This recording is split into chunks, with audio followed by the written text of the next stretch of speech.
Hey guys, welcome back to another video by Yulan, and today I'll be sharing a topic on amyotrophic lateral sclerosis, also known as ALS. Amyotrophic sclerosis, also known as Lou Gehrig's disease, is an uncommon neurological disorder that primarily impacts motor neurons. As the name suggests, there are nerve cells situated in the brain and spinal cord responsible for governing voluntary muscle movements, such as walking, chewing, and speaking.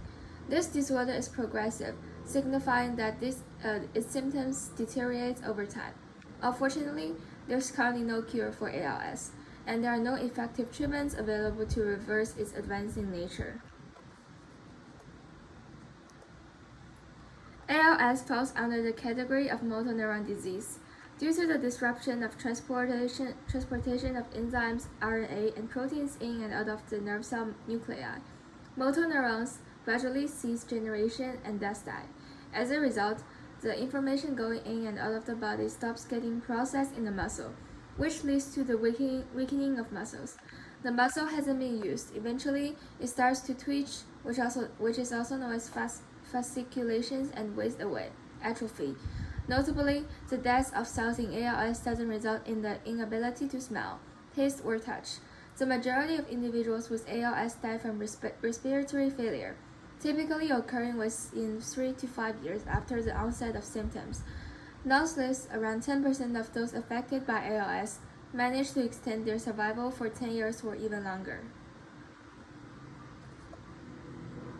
Risk factors for ALS include age, biological sex, race, and ethnicity.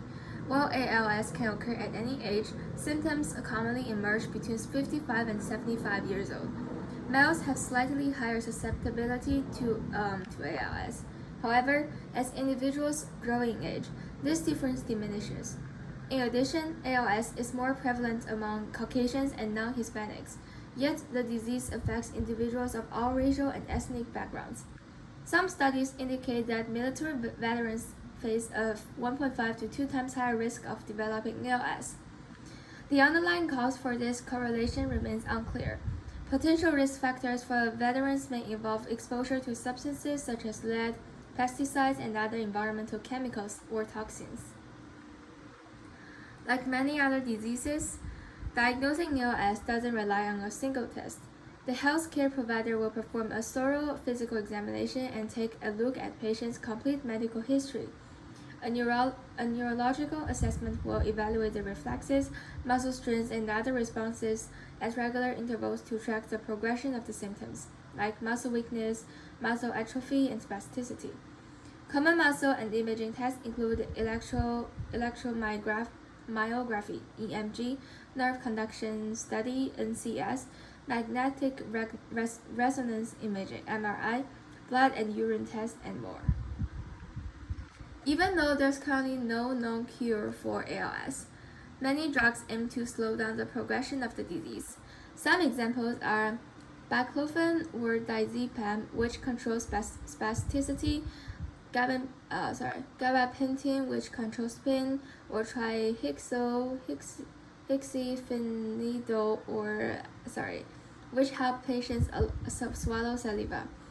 Given the increasing prevalence of choking as ALS progresses, patients might require a percutaneous endoscopic gastrostomy, PEG tube, or feeding tube insertion into the stomach for nourishment.